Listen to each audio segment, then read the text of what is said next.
ಕಾರ್ಯಕ್ರಮ ಇಟ್ಕೊಂಡಿದ್ದೀನಿ. ಈ ಚಿತ್ರವನ್ನು ನಾನೇ ನಿರ್ದೇಶನ ಮಾಡಿ ಪ್ರೊಡ್ಯೂಸ್ ಮಾಡಿದ್ದೀನಿ. ಇದು ನನ್ನ 18ನೇ ಸಿನಿಮಾ, ಅವಳೇ ಕಾಂಚನ ಅಂತ. ಇದರಲ್ಲಿ ಆಲ್ಮೋಸ್ಟ್ ಎಲ್ಲ ಹೊಸ ಕಲಾವಿದರಿದ್ದಾರೆ. ಇದರಲ್ಲಿ ಅಪೂರ್ವ ಅವರು ನಮ್ಮ ಸೀನಿಯರ್ ಆರ್ಟಿಸ್ಟ್ ಇದ್ದರು, ಅವರು ಬರಬೇಕಾಗಿತ್ತು, ಬರಲಿಲ್ಲ. ವೇದಿಕೆಗೂ ಕೂಡ ಕೆಲವರೆಲ್ಲ ಬರಬೇಕಾಗಿತ್ತು. ನಮ್ಮ ಚೇಂಬರಲ್ಲಿ ಇವತ್ತೇ ಮೀಟಿಂಗ್ ಇರೋದ್ರಿಂದ ಕೆಲವರೆಲ್ಲ ಬರೋಕ್ಕಾಗಲಿಲ್ಲ, ಹಾಗಾಗಿ ಕ್ಷಮೆ ಇರಲಿ. ಅವಳೇ ಕಾಂಚನ ಒಂದು ಸಾಂಸಾರಿಕ ಚಿತ್ರ. ಇದು ಇದರಲ್ಲಿ ಲವ್ ಸೆಂಟಿಮೆಂಟು, ಫ್ಯಾಮಿಲಿ ಇದಕ್ಕೆ ಸಂಬಂಧಪಟ್ಟಂಗೆ ಒಂದು ಫ್ಯಾಮಿಲಿ ವಿಚಾರಕ್ಕೆ ಸಂಬಂಧಪಟ್ಟಂಗೆ ಒಂದು ವಾದ ವಿವಾದಗಳು ನಡೀತದೆ ಫ್ಯಾಮಿಲಿನಲ್ಲಿ, ಸಂಸಾರದಲ್ಲಿ. ಒಂದು 2 ಫ್ಯಾಮಿಲಿ ಇರುತ್ತೆ ಒಂದು ಊರಿನಲ್ಲಿ. ಒಬ್ಬ ಊರ ಗೌಡನ ಮಗ ಇನ್ನೊಬ್ಬ ಊರ ಗೌಡನ ಮಗಳನ್ನ ಲವ್ ಮಾಡ್ತಿರ್ತಾನೆ. ಅದು ಅವ್ರಿಗೆ ಇಷ್ಟ ಆಗಲ್ಲ, ಹಾಗಾಗಿ ವಿರೋಧ ಮಾಡ್ತಾರೆ. ಈ ವಿರೋಧಗಳ ನಡುವೆ ನಡೆಯುವಂಥ ಒಂದು ಕಥೆನೇ ಇದು ಅವಳೇ ಕಾಂಚನ ಅಂತ. ಮುಂದೆ ಏನಾಗುತ್ತೆ ಅನ್ನೋದು ಸಿನಿಮಾದಲ್ಲಿ ಹೇಳಬೇಕಾಗತ್ತೆ. Thank you sir. ಎಲ್ಲ ಹಿರಿಯ ಕಲಾವಿದರಿಗೆ ಮತ್ತು ಎಲ್ಲ ನನ್ನ ಸ್ನೇಹಿತ ಬಳಗದವರಿಗೆ, ಮುಂದೆ ಕುಂತಿರ್ತಕ್ಕಂಥ ಎಲ್ಲ ಪತ್ರಿಕೆ ಮಾಧ್ಯಮದ ಸ್ನೇಹಿತರಿಗೆ, ಸಿನಿಮಾ ಇದನ್ನು ನಾವು ನಾಗರಾಜಣ್ಣವರು ಹೇಳಿದಂಗೆ ನನ್ನ ಕೆರಿಯರಲ್ಲಿ 7ನೇ ಸಿನಿಮಾ. ನಾನು ನಾಗರಾಜಣ್ಣ ಫಸ್ಟು ಯಾರು ಅವಳಂತ, ನಾನು ಒಂದು ಹಳ್ಳಿ ಊರಲ್ಲಿ ಹುಟ್ಟಿ ನಮಗೆ ಯಾವುದೋ ಸಿನಿಮಾ ಗಾಳಿ ಗಂಧ ಏನು ಗೊತ್ತಿರಲಿಲ್ಲ. ನಮ್ಮನ್ನು ತಂದು ಯಾರವಳು ಅನ್ನೋ ಸಿನಿಮಾದಲ್ಲಿ ಪ್ರಮೋದ್ ಸರ್ ನಾವು ಎಲ್ಲ ಹೀರೋ ಆಗಿ ಕ್ಯಾರೆಕ್ಟರ್ನ ಮಾಡಿಸಿದ್ರು. ನಂತರ ಅವ್ರದ್ದು ನಮ್ಮದು ಸ್ನೇಹ ಬೆಳೀತಾ ಬಂತು. ಆದಮೇಲೆ ರಾಶಿ ಅಂತ ಮಾಸ್ಟ್ರು ಥ್ರಿಲ್ಲರ್ ಮಂಜೂರ್ ಸರ್ ಜೊತೆಗೆ ನನಗೂ ಕೂಡ ಒಳ್ಳೆಯ ಕ್ಯಾರೆಕ್ಟರ್ನ ಕೊಟ್ಟರು ನಾಗರಾಜಣ್ಣ. ಅಲ್ಲಿ ಒಂದು ಸಂಬಂಧ ಬೆಳೆದು ಅವರು ನಾವು ಕೂಡ ಈಗ ಸಂಬಂಧಿಕರಾಗಿದ್ದೀವಿ. ನಮ್ಮ ಜೀವನ ಹೆಂಗಂತಂದರೆ, ಹನ್ಮಗೌಡ ಅಂತೇಳಿ ನಮ್ಮ ಹುಡುಗ, ನಮ್ಮ ಮಸ್ಕಿ ತಾಲೂಕಿನವರು, ಅವರು ನನ್ನ ಸಹಪಾಠಿಯಾಗಿ ಇಲ್ಲಿ ಕೆಲಸ ಮಾಡಿದ್ದಾರೆ ಈ ಸಿನಿಮಾದಲ್ಲಿ. ನಮಗೂ ಯಾವುದು ಅಕ್ಷರ ಜ್ಞಾನ ಕೂಡ ಇಲ್ಲ. ನಮ್ಮ ಸರ್ ಹೇಳಿದ್ರು, ನೀವು ವಜ್ರಮುನಿ ಥರನ ನಿಮ್ಮ ವಾಯ್ಸ್ ಕೇಳ್ತಾ ಇದೆ ಅಂತ. ನಿಜವಾಗ್ಲೂ ಸರ್, ತಮ್ಮ ಆಶೀರ್ವಾದ ನಮ್ಮ ಮೇಲೆ ಇರಲಿ. ಒಂದು ಅಕ್ಷರ ಕೂಡ ನಂದು ಶಾಲೆಯಲ್ಲಿ ನೋಂದಣಿ ಆಗಿಲ್ಲ, ಓದು ಬರ ಏನೂ ಬರಲ್ಲ. ಆದರೂ ಕೂಡ ನಾನು 7 ಸಿನಿಮಾದಲ್ಲಿ ಅಭಿನಯ ಮಾಡಿದ್ದೀನಿ ಅಂದರೆ ಶ್ರೀ ಆಂಜನೇಯ ತಾತ ಅವ್ರು ನಮ್ಮ ತಂದೆಯವರು, ಅವ್ರ ಆಶೀರ್ವಾದ ಮತ್ತು ನಿಮ್ಮಂಥ ಎಲ್ಲ ಹಿರಿಯರು ಆಶೀರ್ವಾದ ನನ್ನ ಮೇಲೆ ಇರಲಿ. ನಾನು ಮುಂದೆ ಇದೇ ಜೀವನ ಚೆನ್ನಾಗಿದ್ರೆ ನಾನು ಒಳ್ಳೆ ಸಿನಿಮಾದಲ್ಲಿ ಅಭಿನಯ ಮಾಡೋಕ್ಕೆ ಇಷ್ಟಪಡ್ತೀನಿ ಅಂತ ಹೇಳ್ತೀನಿ. ಸಿನಿಮಾ ಅಂತಂದರೆ ತಮಗೆ ಗೊತ್ತಿರೋಂಗೆ, ಯಾಕಂದ್ರೆ ಹಿರಿಯರಿಗೆ ಗೊತ್ತಿದೆ ಸಿನಿಮಾ ಇವತ್ತು ಯಾವ ಪರಿಸ್ಥಿತಿಯಲ್ಲಿ ಇದೀವಿ ಅಂತಂದರೆ ಭಾಳ ಕಷ್ಟ ಆಗಿದೆ. ಸೋಷಿಯಲ್ ಮೀಡಿಯಾ ಮತ್ತು ಯೂಟ್ಯೂಬ್ ಚಾನಲ್ಲು, ಈಗ ರೀಲ್ಸು, ಬೆಳಕರದ್ರಾಗ ಯಾರಾದರೂ ಒಬ್ಬರು ಒಂದು ಮೊಬೈಲಲ್ಲಿ ಏನಾದರೂ ಹಾಕ್ಬಿಟ್ರೆ ಬೆಳಕರಷ್ಟಿಗೆ ಸ್ಟಾರ್ ಆಗ್ತಾರೆ. ನಾಗರಾಜಣ್ಣವ್ರು ಹೇಳಿದ್ರು 18ನೇ ಸಿನಿಮಾ, ಇವತ್ತಿಗೂ ಕೂಡ ಜಂಬ ಕೂಡ ಇಲ್ಲ, ಹಾಮ್ ಇಲ್ಲ. ಇವತ್ತಿಗೂ ಸಿಂಪಲ್ ಆಗಿ ಇರ್ತಕ್ಕಂಥ ಮನುಷ್ಯ 18 ಸಿನಿಮಾ ಡೈರೆಕ್ಷನ್ ಮಾಡಿದ್ದಾರೆ. ಹಾಗಾಗಿ ಪ್ರತಿನಿತ್ಯ ಸಿನಿಮಾನೇ ಉಸಿರು, ಸಿನಿಮಾನೇ ಜೀವನ ಅಂತ ನಡ್ಕೊಂಡಿರೋರಿಗೆ ಆ ಭಗವಂತ ಯಾವತ್ತೂ ಕೂಡ ಕೈ ಬಿಡೋದಿಲ್ಲ. ಕೈ ಇಡ್ತೇನೆ ಅನ್ನೋದೊಂದು ಆಸೆ ಇದೆ. ಎಲ್ಲರೂ ಕೂಡ ನಾಗರಾಜಣ್ಣ, ನಾವು ಕೂಡ ತಮಗೆ ಸಪೋರ್ಟ್ ಆಗಿದ್ದೇ ಇರ್ತೀವಿ.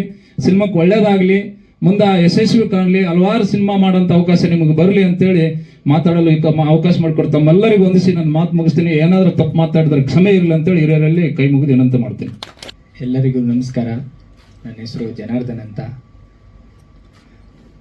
ವೇದಿಕೆ ಮೇಲೆ ಆಸೀನರಾಗಿರುವಂತಹ ನನ್ನ ಎಲ್ಲ ಕಲಾ ಬಂಧುಗಳಿಗೂ, ನನ್ನ ಮಾಧ್ಯಮ ಮಿತ್ರಗಳಿಗೂ ಹೃತ್ಪೂರ್ವಕ ವಂದನೆಗಳು. ಈ ಸಿನಿಮಾದಲ್ಲಿ ಏನಂತಂದರೆ, ಅವಳೇ ಕಾಂಚನ ಸಿನಿಮಾದಲ್ಲಿ ನನಗೆ ಚಾನ್ಸ್ ಕೊಟ್ಟಿರುವಂತಹ ಡೈರೆಕ್ಟ್ರು ಮಂಡ್ಯ ನಾಗರಾಜ್ ಅವರಿಗೆ ನನ್ನ ಹೃತ್ಪೂರ್ವಕ ವಂದನೆಗಳು. ಈ ಸಿನಿಮಾದಲ್ಲಿ ನನಗೆ ನಾಯಕ ನಟನಾಗಿ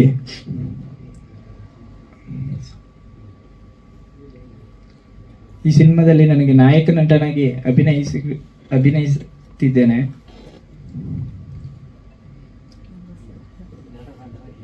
ನಿಮ್ಮೆಲ್ಲರ ಸಹಕಾರ ಹೀಗೆ ಇರಲಿ ಎಂದು ಕೇಳಿಕೊಳ್ಳುತ್ತೇನೆ. ಎಲ್ರಿಗೂ ನಮಸ್ಕಾರ. ನನ್ನ ಹೆಸರು ಪ್ರಿಯಾ ನಾಗಣ್ಣ ಅಂತ. ಈ ಸಿನಿಮಾಲಿ ನನಗೆ ಮೊದಲು ಚಾನ್ಸ್ ಕೊಟ್ಟಿದ್ದು ಮಂಡ್ಯ ನಾಗರಾಜ್ ಸರು. ಇದಕ್ಕೂ ಮುಂಚೆ ನಾನು ತುಂಬ ಸಪೋರ್ಟಿಂಗ್ ಲೀಡಲ್ಲಿ ವರ್ಕ್ ಮಾಡಿದ್ದೆ, but as a heroine this is my first movie. ನನಗೆ ಈ ಕ್ಯಾರೆಕ್ಟರ್ ಸೂಟ್ ಆಗುತ್ತೆ, ಕ್ಯಾರೆಕ್ಟರ್ನ ನಾನು ಪ್ಲೇ ಮಾಡ್ತೀನಿ ಅಂತ ನನ್ನ ಮೇಲೆ ಒಂದು ನಂಬಿಕೆ ಇಟ್ಟು ಈ ಸಿನಿಮಾನ ನನ್ನ ಕೈ ಕೊಟ್ಟಿದ್ದಕ್ಕೆ ಥ್ಯಾಂಕ್ ಯು ಸೋ ಮಚ್. ಇದು ಒಂದು ಫ್ಯಾಮಿಲಿ ಎಂಟರ್ಟೈನ್ಮೆಂಟ್ ಇರುವಂಥ ಸಿನಿಮಾ, ಪರಿವಾರದ ಸಮೇತವಾಗಿ ಕೂತ್ಕೊಂಡು ನೋಡುವಂಥ ಸಿನಿಮಾ. ಅಂದರೆ ಎಲ್ಲ ಟೈಪ್ಸ್ ಆಫ್ ಜಾನರ್ಸು ಇದರಲ್ಲಿದೆ. ಹಾರರ್ ಆಗಿರ್ಬೋದು ಅಥವಾ ಫ್ಯಾಮಿಲಿ ಎಂಟರ್ಟೈನ್ಮೆಂಟ್ಗೆ ಏನೇನೆಲ್ಲ ಬೇಕು ಅದೆಲ್ಲ ಈ ಸಿನಿಮಾದಲ್ಲಿದೆ. ಸೊ ದಯವಿಟ್ಟು ಯಾರೂ ಮಿಸ್ ಮಾಡದೆ ಪರಿವಾರ ಸಮೇತವಾಗಿ ಥಿಯೇಟ್ರಲ್ಲಿ ಕೂತ್ಕೊಂಡು ಈ ಸಿನಿಮಾ ನೋಡಿ ಅಂತ ಕೇಳ್ಕೊತೀನಿ. Thank you. ನನ್ನ ಹೆಸರು ಹೈಡಿ ನಟರಾಜ್ ಅಂತ. ಆಲ್ರೆಡಿ ಈ ಮೂವಿ ಬಗ್ಗೆ ಎಲ್ಲರೂ ಹೇಳಾಗಿದೆ. ಏನು ಹೇಳ್ಬೇಕಂತಂದರೆ ಎಲ್ಲರೂ ಕನ್ನಡ ಫಿಲಮ್ನ ನೋಡಿ ಅಂತ ಕೇಳ್ಕೊತೀನಿ. ಏನಕ್ಕಂದರೆ ಇದು ಪರ್ಸ್ನಲ್ ಎಕ್ಸ್ಪೀರಿಯನ್ಸ್. ನನಗೆ ಲಾಸ್ಟ್ ಮಂತ್ ಒಂದು ಮೂವಿ ರಿಲೀಸ್ ಆಯಿತು. ನಮ್ಮ ಥಿಯೇಟರ್ ಕನ್ನಡ ಮೂವಿಯಲ್ಲಿ ಜನ ಇಲ್ಲ. ಪಕ್ಕದ ಫಿಲಮು ತೆಲುಗು ಮೂವಿ, ಎಷ್ಟು ಜನ ಇದ್ದಾರೆ ಅಂತಂದರೆ ಬೇಜಾರಾಗುತ್ತೆ ಅದೆಲ್ಲ ನೋಡೋದಕ್ಕೆ. ಸೊ ಎಲ್ಲರೂ ಕನ್ನಡ ಮೂವಿನ ನೋಡಿ ಸಪೋರ್ಟ್ ಮಾಡಿ ಅಂತ ಕೇಳ್ಕೊತೀನಿ. ನಮ್ಮದು ಹೊಸ ಟೀಮ್ ಇದೆ, ಹೊಸಬ್ರಿಗೆ ನೀವು ಸಪೋರ್ಟ್ ಮಾಡಿದ್ರೆ ನಾವು ಆಚೆ ಬರ್ಬೋದು, ಇನ್ನೂ ಚೆನ್ನಾಗಿ ಬೆಳಿಬೋದು. ಸೊ ಪ್ಲೀಸ್ ಎಲ್ಲರೂ ಸಪೋರ್ಟ್ ಮಾಡಿ. Thank you. ನನ್ನ ಹೆಸರು ನಿತ್ಯ ಅಂತ. ನಾನು ಮೊದಲನೇ ಸಿನಿಮಾ ಮಾಡ್ತಾ ಇರೋದು. ಈ ಅವಕಾಶ ಮಾಡಿಕೊಟ್ಟಿರೋ ನಾಗರಾಜ್ ಸರ್ಗೆ ಧನ್ಯವಾದಗಳು. ಎಲ್ಲರೂ ಸಿನಿಮಾ ಥಿಯೇಟರ್ ಕೂತ್ಕೊಂಡು ನೋಡಿ, ನಮ್ಮನ್ನು ಬೆಳೆಸಿ. Thank you all. ಒಂದು ಪತ್ರಿಕಾಗೋಷ್ಠಿಗೆ ಆಗಮಿಸಿದಂಥ ಎಲ್ಲ ಗಣ್ಯರಿಗೂ ಹಾಗೂ ಚಿತ್ರತಂಡಕ್ಕೂ ಹಾಗೂ ಇಡೀ ಮಾಧ್ಯಮಕ್ಕೂ ಹಾಗೂ ಇವತ್ತು ಎಲ್ಲ ಆಗಮಿಸಿದಂಥ ಎಲ್ಲರಿಗೂ ಕೂಡ ನನ್ನ ನಮಸ್ಕಾರಗಳು. ನಮ್ಮ ಮಂಡ್ಯ ನಾಗರಾಜವರು ಇವತ್ತು 18ನೇ ಪಿಕ್ಚರ್ ಮಾಡಿದ್ದಾರೆ. ತುಂಬ ಸರಳ ವ್ಯಕ್ತಿ. ನಾವು ಸುಮಾರು ವರ್ಷಗಳಿಂದ ನೋಡ್ತಾ ಇದ್ದೇವೆ. ಅವರು ಹಿಂದಿನ ಪಿಕ್ಚರ್ ಕೂಡ ನಾವೇ ರಿಲೀಸ್ ಮಾಡಿದ್ದೇವೆ, ಅವಳ ರಹಸ್ಯ ಅಂತೇಳಿ. ಒಂದು ಹಾರರ್ ಮೂವಿಯಿಂದ ಒಂದು ಸರಿ ಚೆನ್ನಾಗಿ ಹೋಯಿತು. ಅದೇ ರೀತಿ ಇದು ಒಂದು ಹಾರರ್ ಪಿಕ್ಚರ್ ಮಾಡಿದ್ದಾರೆ. ಕುಟುಂಬ ಸಮೇತವಾಗಿ ಒಂದು ನೋಡುವ ಕನ್ನಡ ಚಲನಚಿತ್ರ ಎಲ್ಲರೂ ನೋಡಬೇಕು. ಹಾಗೂ ಮಾಧ್ಯಮದ ಸಹಕಾರ ಈ ಚಿತ್ರತಂಡ ಇರಲಿ ಅಂತ ಹೇಳಿ ನಾನು ಶುಭ ಹಾರೈಸುತ್ತಾ ಹಾಗೂ ಚಿತ್ರತಂಡಕ್ಕೆ ಇನ್ನೊಮ್ಮೆ ಶುಭ ಹಾರೈಸುತ್ತಾ ನನ್ನ 2 ಮಾತುಗಳನ್ನು ಮುಗಿಸುತ್ತೇನೆ. ನನಗೆ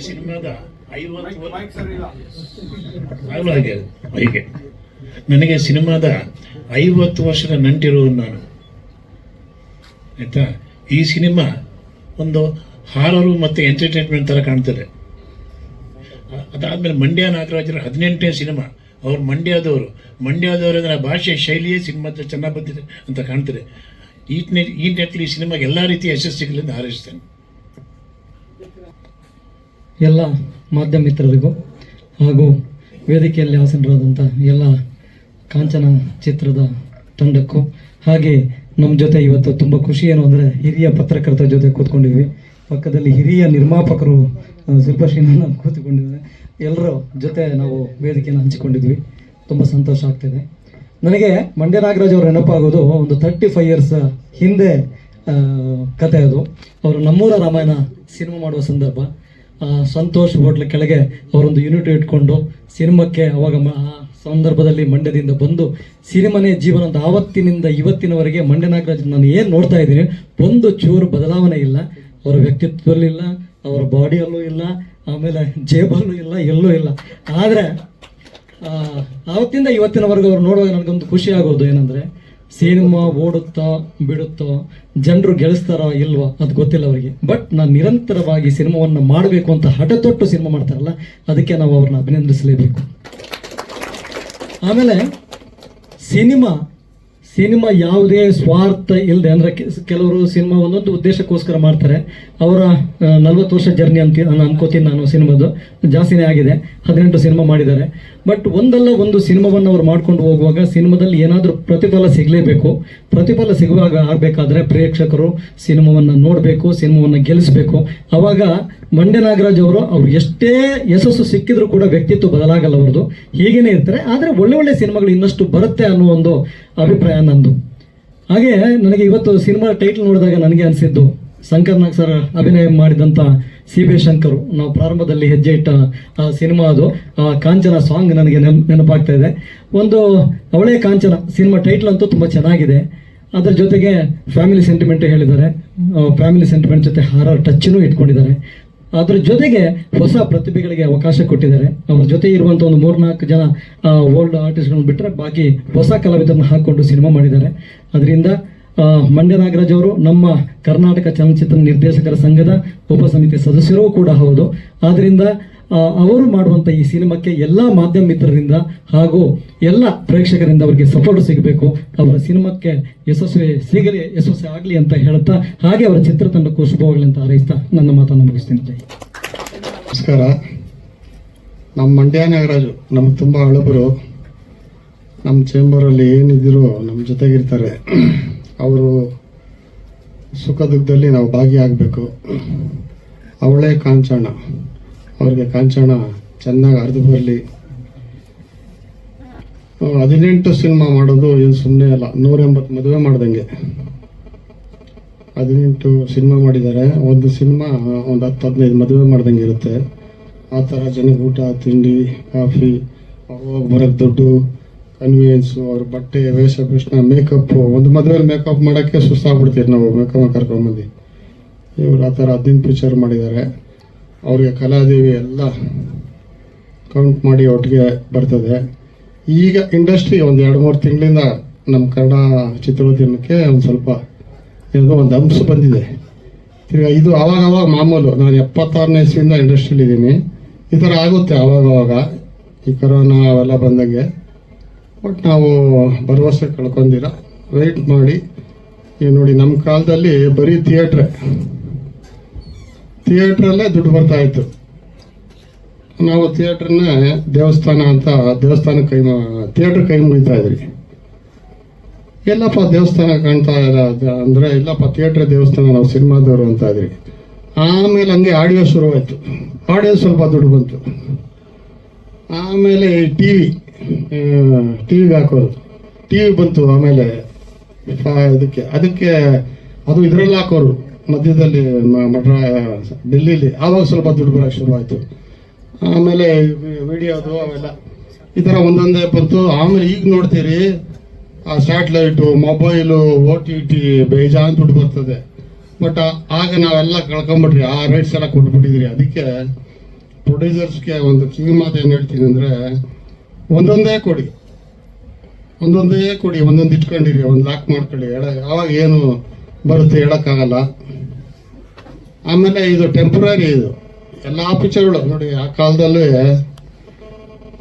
ನಮ್ಮ ಒಂದು ಮೊಟ್ಟೆಯ ಕಥೆ ಅಂತ ಅತಿ ಕಮ್ಮಿ ಬಡ್ಜೆಟ್ಟು ಕೋಟ್ಯಾಂತರ ರೂಪಾಯಿ ವ್ಯಾಪಾರ ಆಯಿತು. ನಮ್ಮ ಕಾಲದಲ್ಲಿ ರಣಜಿತ ಅಂತ ನಮ್ಮ KV ಜಯರಾಮರು ಮಾಡೋರು. ಚಿಕ್ಕ ಪಿಕ್ಚರ್ಗಳು ಗೆದ್ದಿದೆ. ಬರೀ ದೊಡ್ಡ ಪಿಕ್ಚರ್ನ ಉದ್ಯಮ ಉಳಿದಿಲ್ಲ. ಚಿಕ್ಕ ಪಿಕ್ಚರ್ಗಳಿಂದ ಉದ್ಯಮ ಉಳಿತದೆ. ಸ್ವಲ್ಪ ಪೇಷನ್ಸಲ್ಲಿ. ಆಮೇಲೆ ಜನ ಬರ್ತಿಲ್ಲ ಅಂತ ನಾವು ಇದು ಮಾಡೋಕ್ಕಾಗಲ್ಲ. ಬರ್ತಾರೆ ಜನ, ಮೊದಲಿಗಿಂತ ಜನ ಸಿನಿಮಾ ನೋಡ್ತಾವ್ರೆ. ಬಟ್ ಎಲ್ಲಿ ನೋಡ್ತಾವ್ರೆ? OTTಲಿ, ಮೊಬೈಲಲ್ಲಿ. ಆಮೇಲೆ ಜನ ಹೆಂಗೆ ಗೊತ್ತಾ, ಸ್ವಲ್ಪ ದಿವಸ ಒಂದರಿಂದ ಬೀಳ್ತಾರೆ, ಆಮೇಲೆ ಅದನ್ನು ಬಿಡ್ಬಿಡ್ತಾರೆ. ಅದು ಒಂದು ಕಾಲ ಬರ್ತದೆ ನೋಡಿ, ಮೊಬೈಲಲ್ಲಿ ನೋಡಲ್ಲ, ಬೇಜಾರಾಗ್ಬಿಡ್ತಾರೆ. ಆವತ್ತು ತಿರ್ಗಾ ಥಿಯೇಟ್ರಿಗೆ ಬರ್ತಾರೆ. ಈಗಲೂ ಚೆನ್ನಾಗಿ ಟಾಕ್ ಬಂದಮೇಲೆ ಥಿಯೇಟ್ರಿಗೆ ಬರ್ತಾರೆ. ಈಗ ಆವಾಗ ನಮ್ಗೆ 60 ಪೈಸಾ ಕೊಟ್ಬಿಟ್ರೆ, 50 ಪೈಸಾ ಕೊಟ್ಬಿಟ್ರೆ ಪಿಕ್ಚರು.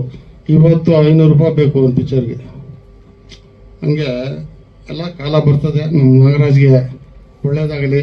ವೇದಿಕೆ ಮೇಲೆ ಇರೋರೆಲ್ಲರೂ ನಮಗೆ, ನಮ್ಮ ವಜ್ರಮುನಿ ಅಣ್ಣ ಅವರೆಲ್ಲ ಚೆನ್ನಾಗಿ ಇದು ಮಾಡ್ಯಾರೆ. ಹೀರೋ ಅವರು ಇನ್ನೂ ಇದಾಗಲಿ, ಅವ್ರು 16 ಪಿಕ್ಚರ್ ಮಾಡಿ ಯಾರು ಒಳ್ಳೇದಾಗಲಿ. ಹೀರೋಯಿನ್ನವ್ರಿಗೆ ಕಡೆ ಎಲ್ಲ ಇದ್ದಾರೆ ಎಲ್ಲ ಇದು. ಆಮೇಲೆ ನಾವೆಲ್ಲ 40 ವರ್ಷದ ಗೆಳೆಯರು, ನಮ್ಮ ಏಡಕೊಂಡ ಸ್ವಾಮಿ ಜೊತೆಗಿದ್ದಾರೆ.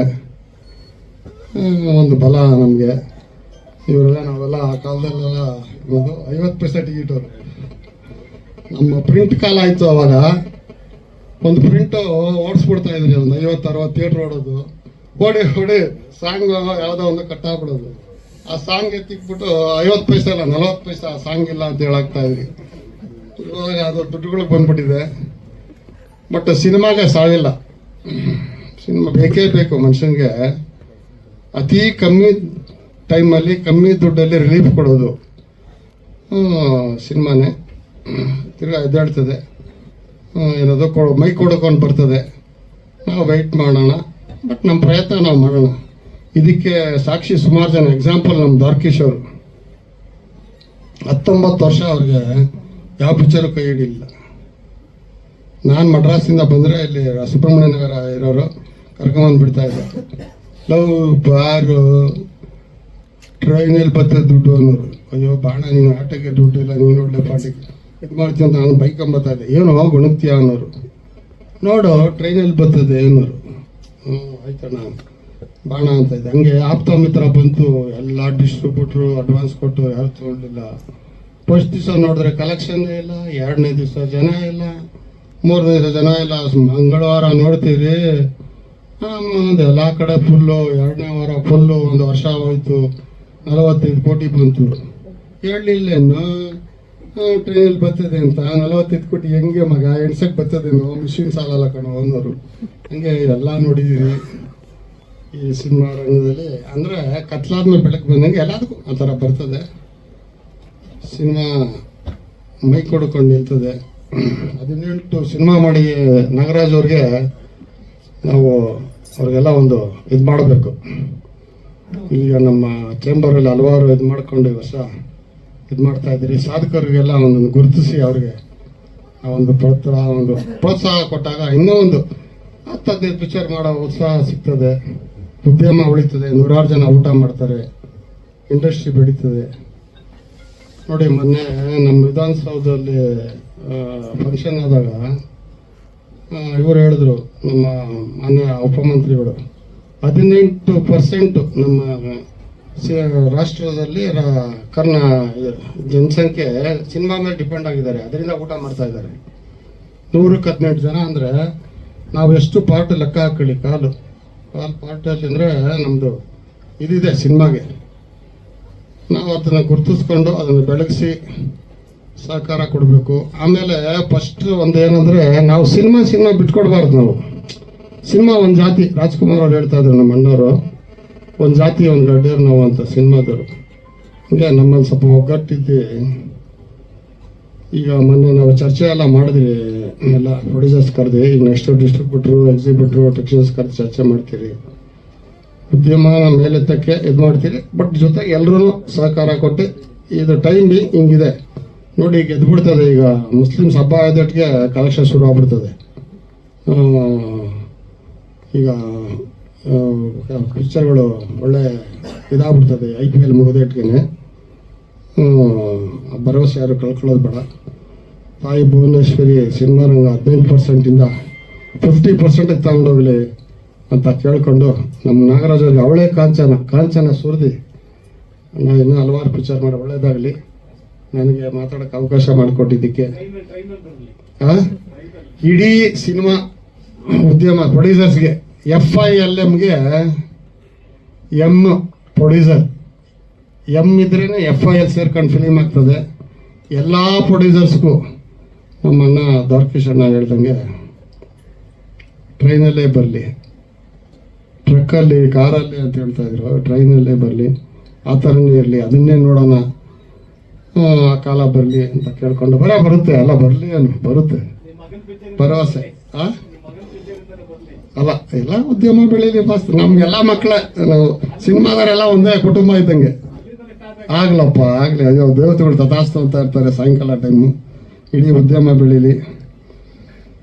ನಮ್ಮ ರಾಮಕೃಷ್ಣನು ಹಳೆಯ ಕಾಲದ ನಾವೆಲ್ಲ, ಅವರು ಮದರ್ ಇಂಡಿಯಾ, ನಾವು ಇಂಡಿಯನ್. ಓಕೆ, ಬೋರ್ ಹೊಡಿತದೆ, ಕೊಡ್ತೀನಿ. ಹಾಗೂ ಸ್ನೇಹಿತರಿಗೂ, ಈ ಚಿತ್ರದಲ್ಲಿ ಅಭಿನಯಿಸಿರುವ ಎಲ್ಲ ಪಾತ್ರಧಾರಿಗಳಿಗೂ, ಹಾಗೂ ನನ್ನ ಆತ್ಮೀಯ ಮಿತ್ರರಾದ ಮಂಡ್ಯ ನಾಗರಾಜ್ ಅವರಿಗೂ ಆ ದೇವರು ಒಳ್ಳೇದು ಮಾಡಲಿ ಅಂತ ಹೇಳಿ ಈ ಮೂಲಕ ದೇವ್ರನ್ನ ಪ್ರಾರ್ಥನೆ ಮಾಡ್ತೀನಿ. ಭಾಳ ಕಷ್ಟ ಬಿದ್ದು ನಾನು ಮರ್ಡರಿಂದ ಅವ್ರಿಗೂ ನಮ್ಮ ಸ್ನೇಹ ಏಳು ಬೀಳು ಸಾಕಷ್ಟು ಕಂಡವ್ರೆ. 18 ಸಿನಿಮಾ ಮುಗಿಸಿದರೆ, ಕೆಲವರು 2 ಸಿನಿಮಾ ಮಾಡೋ ಗಾಂಧಿನಗರ ಮರ್ತ್ಬಿಟ್ಟಿರ್ತಾರೆ. ಗಾಂಧಿನಗರ ಹೆಸರು ಬೇಡಪ್ಪ ನನಗೆ ಗೊತ್ತಿಲ್ಲ, ಗಾಂಧಿನಗರನ ಅಂತಾರೆ. ಆ ಥರ ಸಂದರ್ಭ ಈ ಒಂದು ಇದರಲ್ಲಿ 18 ಸಿನಿಮಾ ಮುಗಿಸಿದ್ದಾರೆ ಅಂದರೆ ಅದು ತಮಾಷೆ ಮಾತಲ್ಲ. ಅದು ಬಂದಿರ್ಬೋದು, ಬರದೇ ಇರ್ಬೋದು, ನಾಳೆ ಬರುತ್ತೆ. ನಮ್ಮ ಸೀನಣ್ಣ ಇಷ್ಟೊತ್ತು ಹೇಳಿದ್ರು, ಭಾಳ ಬಿಡಿಸಿ ಭಾಳ ಇದಾಗಿ ಹೇಳಿದ್ದಾರೆ, ಸೊಗಸಾಗಿ ಹೇಳಿದ್ದಾರೆ. ಸಿನಿಮಾ ಅನ್ನೋದು ಯಾರನ್ನೂ ಕೈ ಬಿಡಲ್ಲ, ನಾವು ಬಿಟ್ಟು ಹೋಗ್ಬಾರ್ದು ಅಷ್ಟೇ. ಪ್ರಯತ್ನ ಬೀಳಬೇಕು, ಅದೃಷ್ಟ ಇರಬೇಕು. ಪ್ರತಿಯೊಬ್ಬರು ಈ ಸಿನಿಮಾನ ಚಿತ್ರಮಂದಿರದಲ್ಲಿ ನೋಡಿ ಅವ್ರು ಪ್ರೋತ್ಸಾಹಿಸಿ, ಅವ್ರು ಇನ್ನೂ ಸಿನಿಮಾ ಮಾಡೋಂಥ ಶಕ್ತಿ ಭಗವಂತ ಕೊಡಲಿ ಅಂತೇಳಿ ಈ ಮೂಲಕ ನಾನು ಪ್ರಾರ್ಥನೆ ಮಾಡ್ತೀನಿ.